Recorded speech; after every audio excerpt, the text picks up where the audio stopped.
The Hilltop Glove podcast is sponsored by Mid Carolina Service Company. Mid Carolina Service Company is the first name to search for your residential or commercial HVAC needs in Lexington and surrounding areas. Just go holler at Jason and Clint. They'll hook you up on the air conditioners, on the restaurant equipment, refrigerators, refrigeration, ice machine repair. They've been doing this for years. I know them cats forever.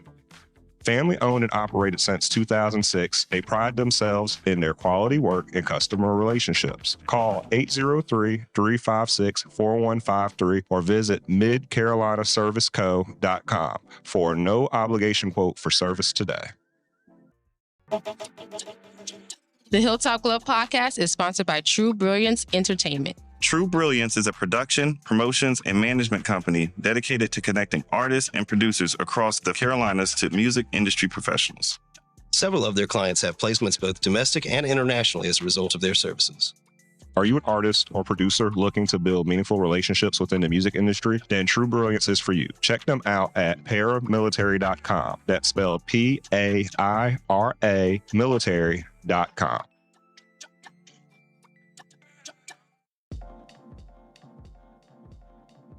Welcome to the Hilltop Glove podcast.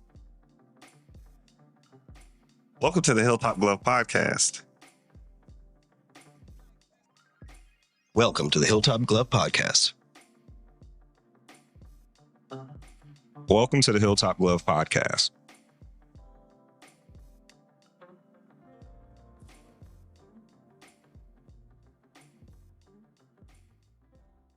The Hilltop Glove Podcast. Welcome to another episode of the Hilltop Glove podcast. Today we are delighted to have Adia with us today. How are you? I'm doing well. How are y'all doing? Doing great. Adia is not only a dedicated mother, but also a passionate violence prevention advocate, yoga instructor, and entrepreneur. With a 200-hour registered yoga teacher certification and over 800 hours of teaching experience, she is a prominent figure in Columbia, South Carolina's yoga community. You can tell by how she's sitting.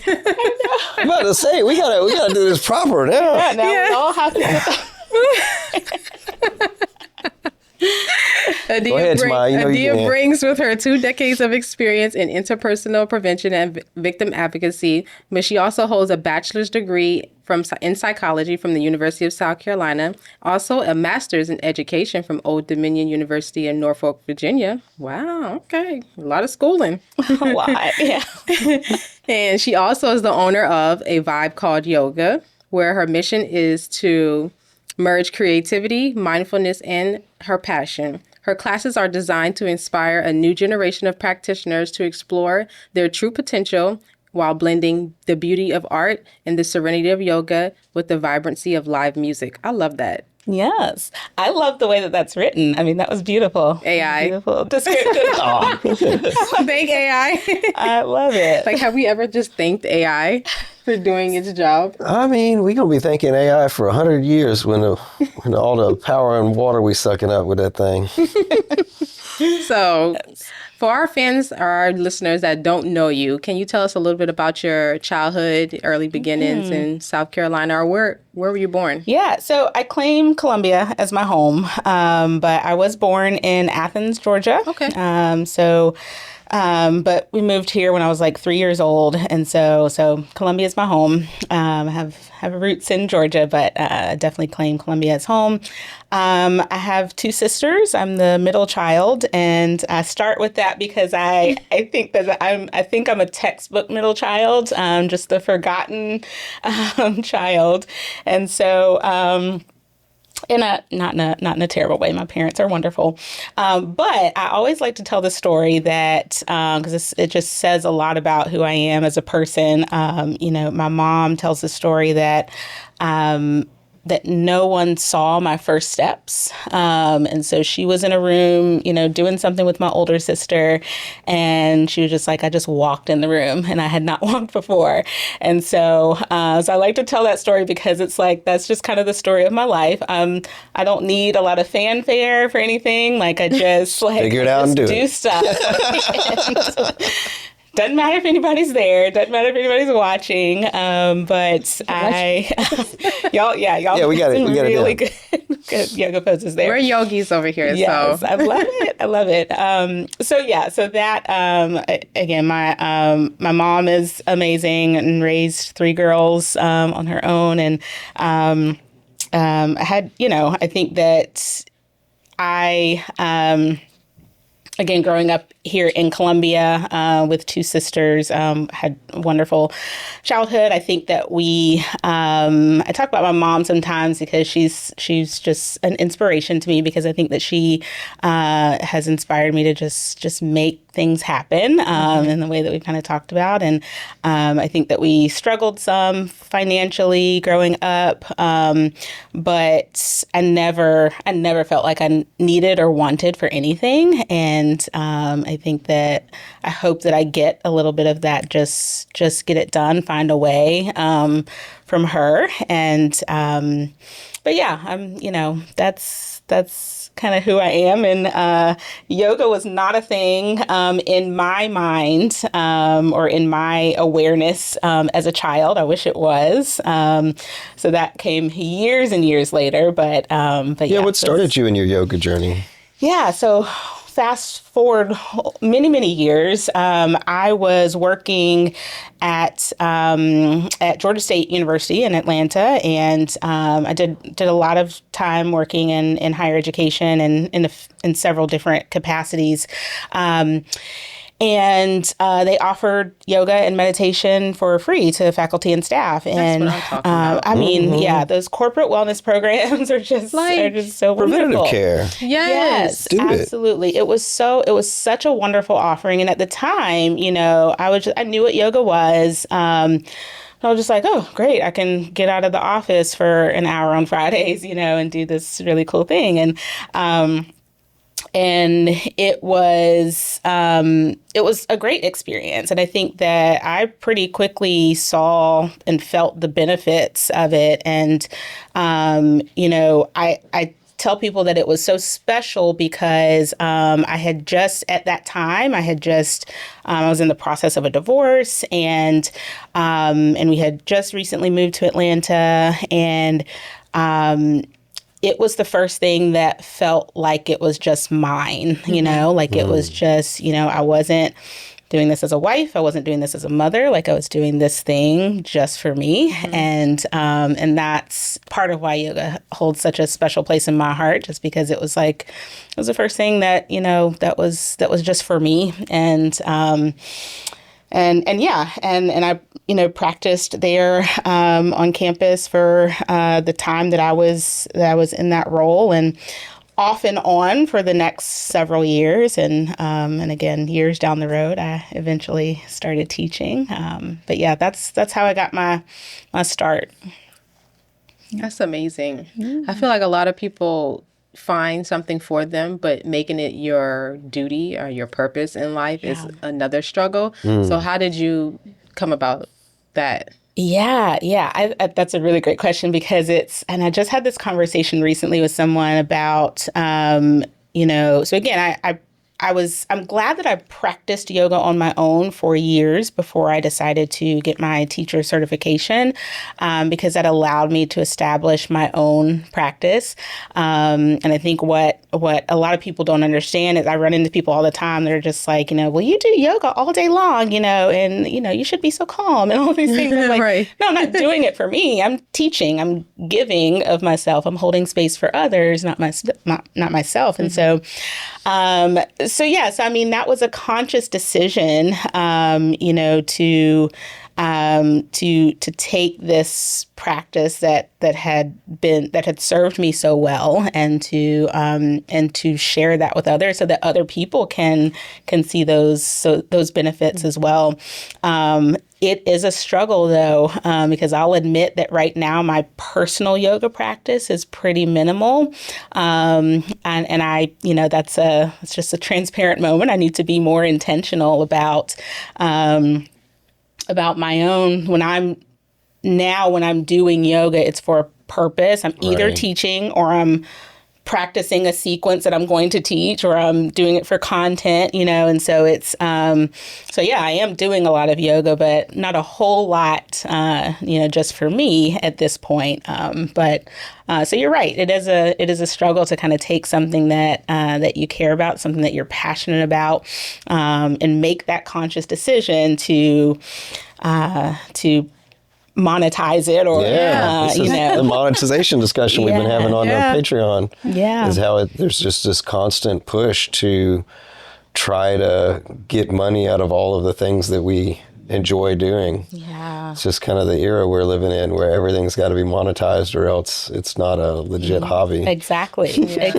Yeah. I'm in another transparent moment, because I was teaching yoga, and then I was like, okay, well, these people say they want to come to the class, but they don't come to the class. How am I not supposed to feel some kind of way when I know that you need the class? I want you to have the benefits, but you're not showing up. You can't get the numbers there. That's not taking it personal.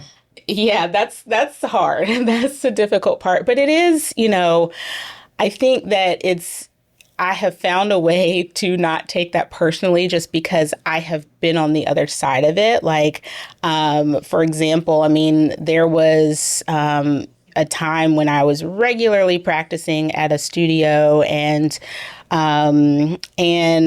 when my job changed or things shifted, finances shifted, wellness became, in my mind, a luxury. And so the things that had to go were my yoga classes, my facials, those things that like make us feel really good. And that's not the case. That shouldn't be the case. And it's, those things are the things to go. And there are so many self-care things that we can do that don't cost money. But because I've been on the other side of it, and I've had to kind of like, I need to take a couple months off, from going to classes regularly. I get it. And it's, but it's taken time to get there, because it is just like, wait a minute, like, is it me? Like, right. But yeah, that's a really difficult part about being a yoga entrepreneur. People come and go, and it's our job, people like me, to think of innovative ways to draw people in and to keep people coming. And that's a challenge that I face every day. Yeah. Well, talk about how you, I guess, created the creative space between art and yoga. Yeah. So this was an idea that I sat on for months. So I guess we started 2024. And so probably the beginning of 2024, I was thinking about this, and I'll just admit it was kind of selfish, because I was just kind of like, I want to create something that I would want to attend, so that something that I would be interested in. And as we kind of talked about, I've kind of been in and out of practicing at yoga studios, and there's so many really great yoga studios in and around Columbia, and they're so valuable to the community. I think it's so valuable to have dedicated spaces to a yoga practice. I also think that there are some people that will never step foot in a yoga studio for whatever reasons. And so first thing I thought was that we have to create an environment that we can do yoga, we can do mindful movement, and kind of go to where the people are, rather than wanting people to come to us. And I'm a lover of art and really good music, and so I had this idea, and I remember I was following Soul House Gallery on social media, and when I was thinking of this idea, I was like, that's the space. Like, I didn't know Preach Jacobs at the time. I was like, that's the space though. Like, that's where we have to do it. And so fast forward a few months, he had a art pop-up show, and I went. And one thing about me, I'm the most introverted, like shy person ever. I was so scared to talk to him. We are really good friends now, but I was so scared to talk to him. I was just like, I don't know what I said. I was probably just like, can I please do yoga in here? Sorry, thank you. So, Wait, what's your sign? Capricorn. Capricorn. Oh, okay. An introverted Capricorn. I don't think I've met one of Me those. either. Really? No. Yeah. Oh my They're goodness. all like outgoing. I don't know a whole lot about the signs, but I am a capital I introvert. So,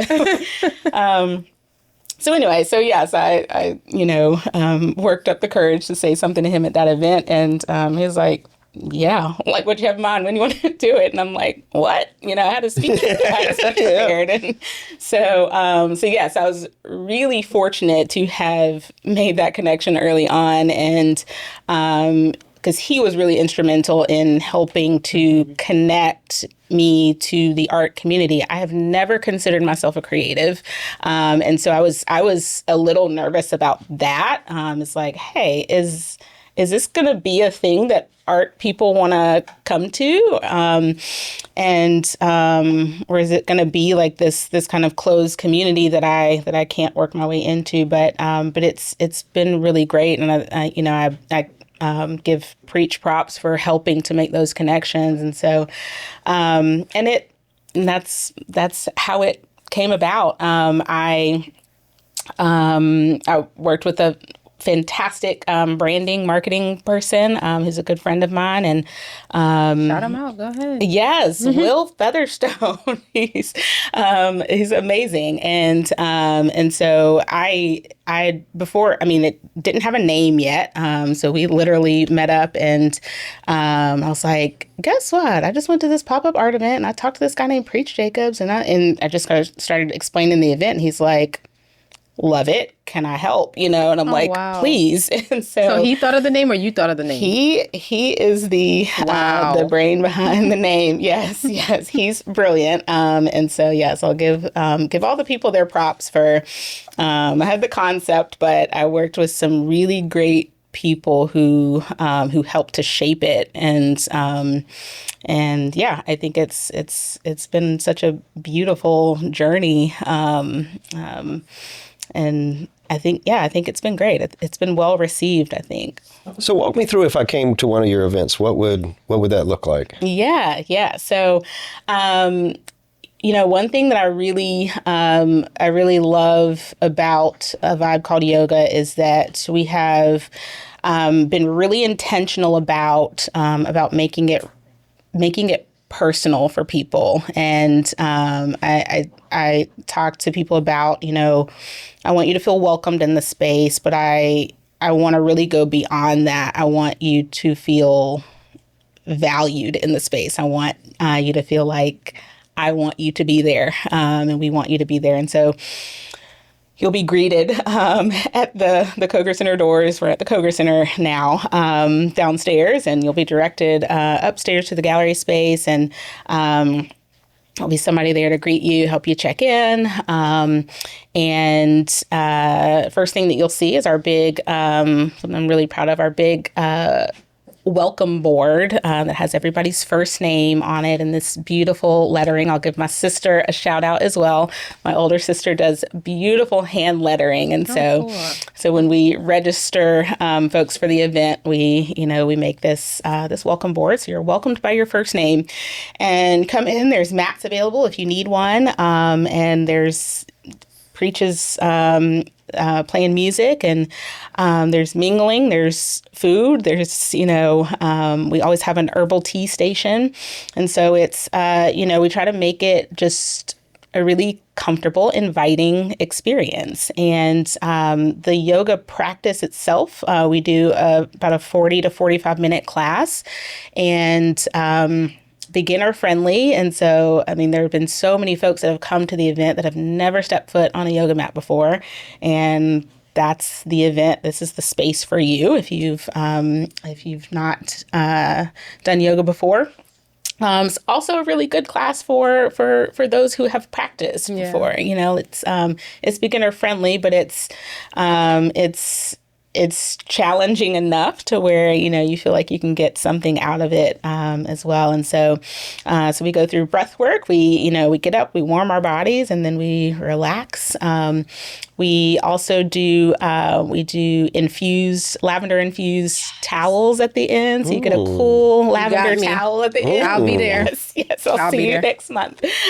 So I'll be there. So it's, and then after we finish, we also spotlight a local artist each time, each event that we do. Most of the time, that artist is there practicing yoga with us, and they get to say a few words, and Preach will talk about the new exhibits that are there, and folks will get a tour of the Soul House space, which is on the 3rd floor.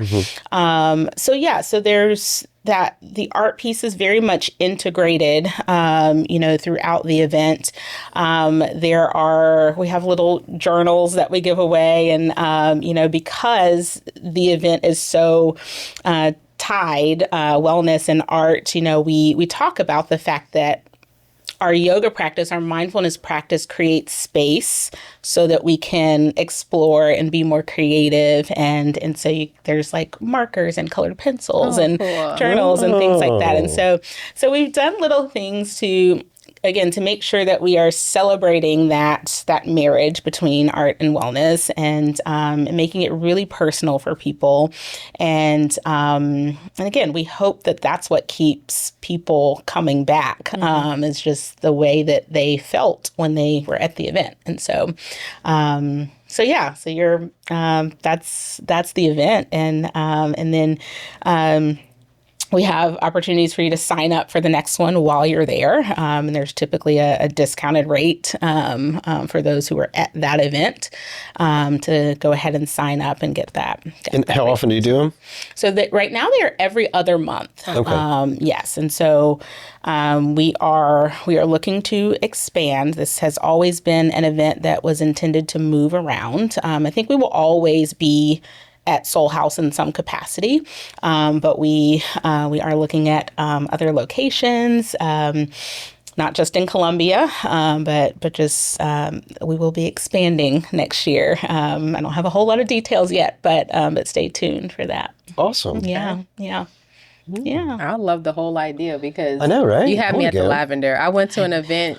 It was a yoga class, actually, and they had lavender, and I was like, oh my gosh, this is like so heavenly. Yeah. If I can get this everywhere I go. Yeah. You can put that little oil in your laundry water and get all your clothes smelling like that too. I think I need to try that. Yeah. Lavender water, yeah. But I also like how you have multiple steps to the event. It's not just one concept, like, okay, I'm just going to do yoga. Yeah. It's opening your mind to more creativity. Yes. And the fact that you're inviting the artist to actually join in. I was thinking maybe having the artist paint a group session or something. That would be super cool. Like a live session, a live painting. Yeah. That you could probably auction off or something. Yeah. That's just my creative mind. That would be dope. Yeah. You can have that idea. Thank you. I appreciate that. I will give you all the credit. But no, I think it is a multifaceted event, and it was intended that way because, when we just kind of started talking about what the strategy is for the event, it was like, I want art people to be creatives, to be introduced to yoga. I want yoga people to be introduced to art. And those people in between who are like me, who love both, like, I want this to be a really great, experience for everyone. And so I think kind of making it multifaceted so that we can engage as much of the community as we can, and uplift local artists. That felt really important too. Now, do you teach every class, or do you have some people sub in, or? So, good question. So I have been teaching most of the classes. That will likely change next year. I thought it was important for our first year or so to really establish what it was, so that when I did bring other instructors in, I'd be able to really clearly articulate, what is the vibe? What are we going for? And so I did have a guest instructor once this year. And like I said, we'll rotate a little bit more going into next year for sure. What about the DJs? Do you work with other DJs or? So as of now, no. And again, I think that there will always be an event that we do with Soul House, with Preach. But yeah, as we go to different places and, different cities and things like that, we'll rotate the instructors, we'll rotate venues, we'll rotate DJs. Yeah. Yeah. Because you get to build your network that way. Yeah, definitely. Yeah. Makes a community of artistic yogis. Creatives. Yeah. Yes, absolutely. Yeah. So on a daily basis, how do you, what do you do on a daily basis to stay well and at peace and at ease? Yeah. Well, who said I'm at peace and at peace? So, great question. And I joke, but I also think it's important for me to be really authentic, because I think that that a lot of people struggle with, not intentionally doing things to bring themselves peace and all of that stuff every day. And so for me, and this is also what I say to other people too, is I find small moments. Like I think that that's big for me, because I would get overwhelmed if I was like, I need to sit on my mat for 1 hour when I get home after work, before I make dinner, and things like that. Like I'd be like, I can't do that, because I don't feel like I have an hour sometimes. And so I think that for me, it's really important to find small moments throughout the day to just ground. And when I talk about grounding, I think about when our minds are doing what our minds do, they're going all over the place. Grounding is a tool that we can find to just bring that all in. And so that can be anything from deep breathing to, I have one of my favorite grounding exercises is 5, 4, 3. So identify 5 things you can see, 4 things you can hear, 3 things you can touch. So things like that, like I will do those things just throughout my day. So as I'm driving, I do it a lot when I'm driving, because I don't love traffic, and so just finding those small moments throughout the day. And I think that that's even more, I think it's great to have a home yoga practice. And if you can be on your mat for an hour and do all of those things, that is wonderful. That's perfect. I think it's also still really important to be integrating mindfulness, grounding techniques, and things like that throughout your day, so that it becomes a little more of your norm. And that's what I try to do. I try to take a moment to, even like 15 seconds of just deep breathing, or just intentional breath, because we're always breathing, obviously, but really thinking about it, and thinking about how you're breathing, like breathing deep into the belly, not into the chest. Yeah. So I just find those small moments to do my little grounding exercises, to breathe deep and like smell the flowers. Just like being mindful of the moment sometimes is just really important. Yeah. It seems like this comes up every time we talk about yoga. What? That there's more to it than bending and breathing. It is. It's a whole lifestyle. I want people to really tap into it, because for me, it started out as just stretching, just stretching. And then my friend was like, this is yoga. And I'm like, what's that? And then we just started doing actual poses and stuff. And then that led to me getting certified. And then it leads to wellness and me working out all the time. So it's like one thing leads to another. Yes. So if you can start somewhere, just start anywhere. Yeah, absolutely. It's all so interconnected. And I tell people all the time that, like, since I started doing yoga, I eat better. Yeah. I'm just more mindful of how my actions, behaviors, words affect others. It just makes you a more mindful person. And so that's where, other fitness activities come in, wellness practices come in, because you're just a little more mindful of your body, of your mind. And and it's I love that. Start somewhere. Yeah. How does your family feel about your yoga journey, and have they gravitated towards it or support you? Yeah, that's a really great question. So, my family is very supportive. I I think that on the one hand, so I think everybody in my family has come to at least one of my classes at some point in time. I don't know that my dad has. I need to talk to him about that. But he's still very supportive. My younger sister, again, she's been to more than one of my classes, but she is just kind of like, ugh, yoga's too slow. Like she likes, she likes to get in there and sweat and so, what I've told her is just like, you need to come to one of my power yoga classes because there's so much more. She's been to a couple of my beginner friendly classes, which I'm just like, yeah, those are going to be a little slower.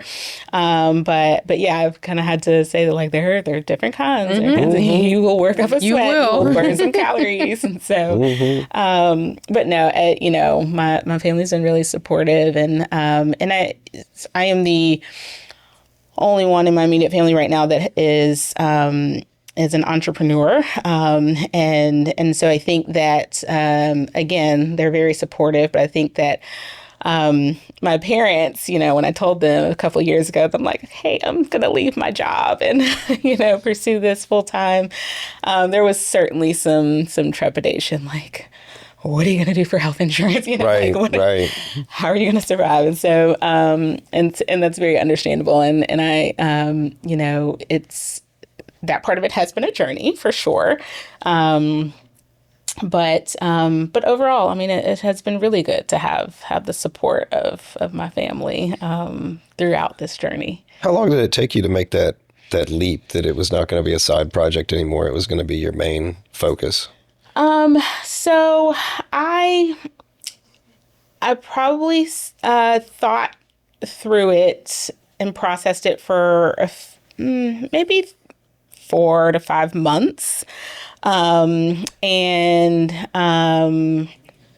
in my mind, as I'm saying that out loud, I'm just like, gosh, I should have given it a little longer. Yeah, that seems pretty quick. Again, remember, I just start walking. Right, I just do. You figure it out along the way. It's fine. Yeah. Figure it out, yeah. So, yeah. So, it had been a side hustle for a bit, and I, again, kind of processed what it could look like, set myself up to be able to, like, I had teaching jobs throughout the week, when I made that transition. And I just leapt. Like, it was truly a leap of faith. A leap. Yes. Yeah. Wow. Yes. And so I'm going on 2 years now. I say in February, I call it my quit-iversary. That's when I quit my job. Oh, I like that. That's great. So, and it's,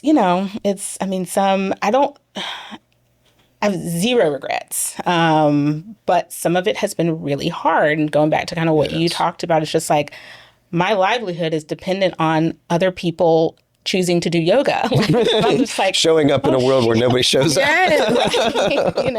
And so I have had those moments where I'm just like, wait a minute, like, is this sustainable? And so far, it's been good. Like I said, there've been some rough patches, to be really honest, but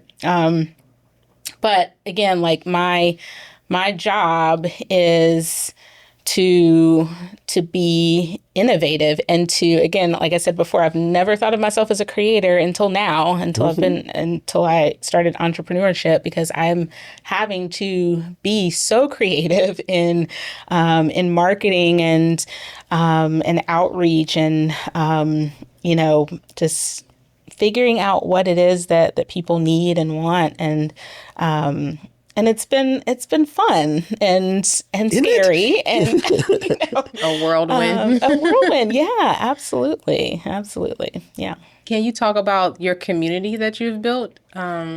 What's that like? Yeah. So, I mean, I think that's one part of this, especially the Vibe Called Yoga initiative that has been so incredibly rewarding. Again, I had some trepidation about like how I would be received within the art community in Columbia, and I just want to say that like I have felt so welcomed, so valued, and people appreciate the fact that we are wanting to uplift local art and so like I said, I've made friends and the collaborations, the folks that come to the events regularly are so much a part of my community, my tribe now. So that's been really, really great.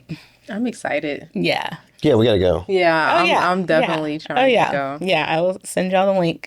Thank you. Yes. I'm inspired. Yes. I'm so inspired. I'm so glad. Every now and then we'll be like, are you stretching? Right. Yes. My friends, still doing yoga? like, they don't like to go work out with me anymore because I'm like, all right, it's time to stretch. And I'm like, yeah, see, I can tell you haven't been stretching just by looking at how far your leg is off the ground, how you're bending. Yes. I can just tell. Yeah. And then I don't want to be like so critical where I'm like, you need to stretch every day. Yeah. Exactly. But that's the thing. If people have never done yoga, like you think it's just these bendy positions, and it is. Yeah. But then when your eyes are closed and you're doing it, like there's so much nuance in your balance and in the transition between different poses. Yeah. And it, like you really, like it takes a long time to be doing each thing right. Yeah. You'll get through it and you'll be like, yeah, I did it, but it didn't feel right. It wasn't on. Yeah. And you really got to work at it for it's like nailing it. Yeah. And I think I think that that's a wonderful point. It's like, that's part of when I started doing yoga at my job, that's part of what kept me going, because I was like really focused on some of these poses. I'm like, ooh, I want to refine that. Like I want to get it, because I'm a little competitive on the inside. I'm just like, yeah, I want to get it right. And right, and so as an instructor now, I'm just like, when people are asking me, is this right? I'm like, how does it feel in your body? Yeah, but it you feel it in your body. Like when everything lines up, you're like, oh, this is what that person's trying to get at. Okay, all right, let me try. Yes, when you hear that right cue and you're just like, oh, that's what it's supposed to feel like. I didn't know my muscles lined up like that. That's pretty cool. Yes, you learn a lot about yourself when you're intentional, period. I just learned a lot. Yes. And when you're focused, like, I mean, and that's another thing that I feel like has been so enriched in my life, in doing yoga, is just my focus. 'Cause I mean, it's, we talk about mindfulness a lot in yoga practice, and a lot of people, when we hear mindfulness, you think about meditation, we think that we're supposed to clear our minds out, and I tell people it's the opposite. You're supposed to really fill your mind full. You're supposed to fill your mind with either a singular thing or something in the present moment. And so when we're doing yoga, when we're focusing on this balance pose, this is my core, and my breathing, all of that, we are laser focused on our body, our breath. And you'll notice that all of those other things that your mind chases all the time have quieted, so that you can kind of hone in on what you're doing in that moment. And that, again, I always talk about that just creates space in your brain, to be able to explore what's happening in here in your body. And that's valuable. Yeah. Yeah. It's priceless. Yeah. Yeah. I like to tell, some people get kind of scared when they hear yoga. So I like to say it like, just think of it as stretching. Yep. So every night, find the muscle that hurts. Yeah. And just stretch it. Yes. And then next thing you know, you will become so flexible because you know exactly, okay, my back is hurting because of this. Okay, I know what kind of stretch will help me because I've done it so many times. That's something I've noticed is like it's like the map of my inside is better. And so when I feel like my back is out, I can just pop it back in. It's not like that big a deal. Yes. You're mindful. Yes. And more in tune to what's happening and what your body needs. I think that that's awesome. Can you talk about men coming to the class? Because Mike's been to one of my classes, but a lot of guys don't think yoga. I was the only guy. They don't think yoga's for them for some reason. I know. And gosh, so in my my yoga teacher training, we had to do a couple of like research papers, and one of mine was on yoga for men. And because I'm like, yes, we need more men doing the yoga. It's just so valuable. And I mean, we get quite a few men that come to a vibe called yoga. I think that it can just be so beneficial. I think for the body, I think that just historically, genetically, men tend to be tighter in certain areas, hips especially, sometimes in the back. And it can just be so beneficial for the body. And then we think about like the mind and how men just need that space, I think. I think we all do, but I think men especially can use that space to just exist. I use the term sometimes in classes. We need to shift sometimes from doing to being. And I think, and again, not to be gender stereotypical, but I think men in our society are doers. And I think that it's important to create space for men to know that yoga is not a women's practice. It's for everybody. And I do a specific program for boys. So for like elementary to, it's an elementary age program. I've written a curriculum for it, but I work with boys all the way through high school, and just to get them started early, just because it's such an important practice. I think, especially for boys, it's just that emotional regulation. So these kids are stressed. Kids are stressed, and like they need something. They need an outlet. And listen, boys love yoga. They are all about it. I think there's this like, I don't know, this, and I can only speak for my generation too, because the younger kids, they got a whole new set too, right? Like it's a whole new ball game for them. But like, man, you want to go and do strength training in the gym, and you want to feel it burn in all of your muscles afterwards, and you want to, feel like you're going to pass out and your blood pressure's too high. And, and I think yoga sometimes is seen as more of a relaxing thing, which it's relaxing, but it's not really relaxing. You're tired at the end of it. And you work muscles that you can't get to any other way too. It's more of a full body workout instead of just a targeted, Absolutely. Yeah. You guys just got to try it. Yeah. Try yoga, guys. Yeah. It's fun. It really is. And I think, what I say too, to men, to everyone who is, the folks who are working out, wanting to sweat, building those muscles, I say two things to that. Number one, again, try my power yoga class. You build muscle there. Like you can still do that with yoga. On the other side of that, great. A more gentle yoga class is great to take after your before really and or after your really intense workout, because if you're building, you've got to also stretch. You've got to balance that out, because you're so much more prone to tearing and muscle injuries when your muscles are way, way, way too tight. And so that's what I typically tell, especially like athletes. It's just like those little stretches that your coach has you doing for like 5 seconds before. Not enough. It's not enough. It's not enough. Like you don't even understand the more flexibility and the mobility you can gain just by doing a little bit of yoga. Yes, absolutely. Absolutely. Yeah. Yeah. It's so important. So tell us about your next event and how we can find you on social media. Yes. So our next event is Sunday, December 7th. It's at 2:00 p.m., Koger Center for the Arts. And you can sign up at avibecalledyoga.com. Follow us on Instagram at A Vibe Called Yoga and Facebook. And we've got so many other things happening. We've got heard it here first. We've got a festival in the works for next year. So stay tuned, follow us, and just kind of stay up to date on all of the things that we have going on. But that's when our next one is. That'll be the December event will be the last one for 2025. And then we'll release our 2026 dates shortly here. And yeah, stay tuned for the growth, for the expansion.